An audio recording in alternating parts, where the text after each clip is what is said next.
मेरी तरफ से सबको नमस्कार, सत श्री अकाल एंड गुड इवनिंग। ये वीडियो हिंदी भाषा में है। इसका टाइटल है कनाडा में ट्रक ड्राइविंग का लाइसेंस कैसे लिया जा सकता है। अक्सर आप यदि मेरी वीडियो को डे टू डे सुनते हो, मैंने आप सबको, चाहे आप स्टडी परमिट पे जा रहे हो, चाहे वर्क परमिट पे जा रहे हो, चाहे स्पाउस ओपन वर्क परमिट के ऊपर जा रहे हो, तो मैं सबको सिफारिश करता हूँ कि अपने मदर कंट्री से आप चाहे कार का ड्राइविंग लाइसेंस लेकर जाओ, चाहे ट्रक का लेकर जाओ, आपको कनाडा में जाकर नौकरी की शॉर्टेज नहीं आएगी। इसके अलावा लाइसेंस बनाने के और भी 2-3 लाभ हैं। आप इसको, जो ड्राइविंग लाइसेंस है वो आपके आईडी आइडेंटिटी कार्ड का काम करता है। आप यदि ड्राइविंग लाइसेंस रखते हो, भारत का ड्राइविंग लाइसेंस कनाडा में 90 दिन के लिए वैलिड होता है, प्रोवाइडेड आप नॉलेज टेस्ट पास कर लेते हो।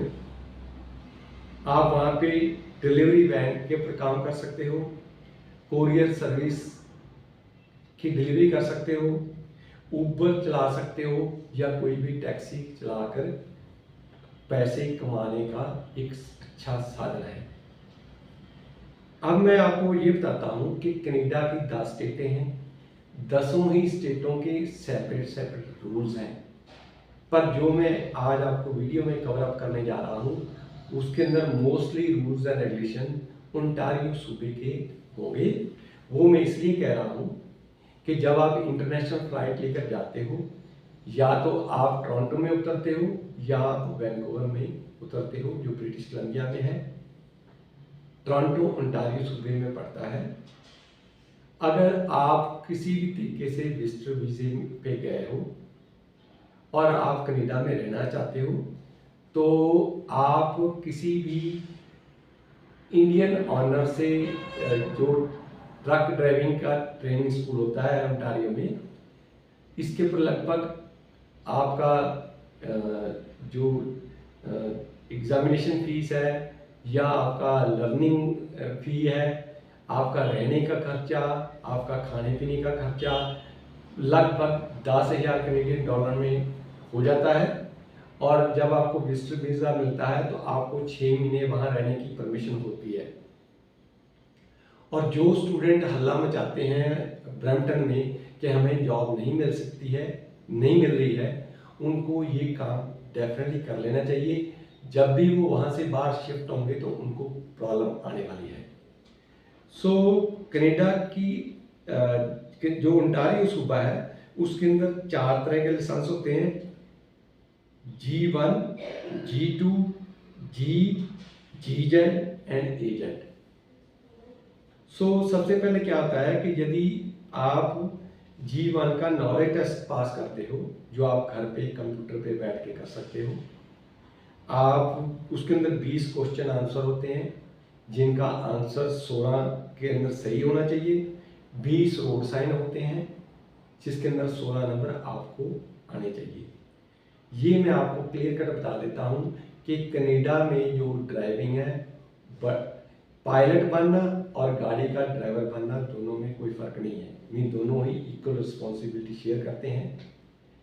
जो ड्राइविंग के रूल रेगुलेशन है वो रोड के ऊपर साइंस के रूप में वहाँ बोर्ड लगे रहते हैं और आपने उसको फॉलो करना होता है, या जो पब्लिक स्पीड है उसको फॉलो अप करना होता है। आप ओवर स्पीडिंग नहीं कर सकते हो, शराब पीकर गाड़ी नहीं चला सकते हो, हॉर्न, प्रेशर हॉर्न नहीं बजा सकते हो, आप किसी से झगड़ा नहीं कर सकते हो। अगर आपका एक्सीडेंट हो गया और आपकी गाड़ी चल सकती है तो आपने एक दूसरे, दोनों ड्राइवरों ने आपस में इंफॉर्मेशन शेयर करनी होती है रिगार्डिंग ड्राइविंग लाइसेंस। उसकी फोटोग्राफ निकाल के आपने संबंधित इंश्योरेंस कंपनी को भेजनी होती है। मीन्स जैसे भारत में हम लोग उल्टा सीधी डायरेक्शन में गाड़ी चलाते हैं या ओवर स्पीडिंग करते हैं, लेन ड्राइविंग नहीं फॉलो करते हैं, वहाँ पे आप ऐसा नहीं कर सकते हो। ऐसा करोगे तो वहाँ कैमरे लगे रहते हैं, लाल बत्ती से सिग्नल जंप करोगे तो आपके घर पेनल्टी लग के आपको फाइनेंशियल तरीके से वो लोग मारते हैं। G1 लाइसेंस बनाने के लिए $106 लगेंगे तब यदि आपके पास इंडिया का ड्राइविंग लाइसेंस है। $160 लगेंगे यदि आपका फ्रेश ड्राइविंग लाइसेंस आपने अप्लाई किया है। अगर आप एक बार टेस्ट में फेल हो गए तो हर बार आपको $16 एक्स्ट्रा पे करके आप कुछ दिनों बाद आप दोबारा टेस्ट दे सकते हो। G2 लाइसेंस के ऊपर क्या होता है कि आप गाड़ी चला सकते हो पर हाईवे के ऊपर नहीं जा सकते हो। वहाँ उसके अंदर पार्किंग सीख सकते हो, driving under certain speed conditions limit वो आप फॉलो करनी पड़ेगी। उसके बाद में आता है जी लाइसेंस। जी लाइसेंस क्या होता है, इसको ब्रिटिश कोलंबिया में क्लास 1 और क्लास 2 लाइसेंस भी कहा जाता है। यदि आपने डंप ट्रक चलाना है, डंप ट्रक क्या होता है कि कनाडा में एक सिस्टम होता है कि एक वीक में एक दिन शहर जो घरों के बाहर गार्बेज पड़ा रहता है, जो जिसके लिए बिन्स होती हैं, वो ऑटोमेटिकली लेजर ऑपरेटेड में जो बिन है उसको ट्रक के पास एक लीवर लगा रहता है, वो उठाता है, वो ऑटोमेटिकली खाली करता है बिन्स को और वापस उसी जगह पे रख देता है। तो डंप ट्रक में क्या है, आपको बार बार ब्रेकें लगानी पड़ती हैं और उसकी तनख्वाह पर आवर बेस के ऊपर होती है और वो शहर के अंदर अंदर की जॉब होती है। और जो दूसरा लाइसेंस है उसको एजेड लाइसेंस से नाम से जाना जाता है।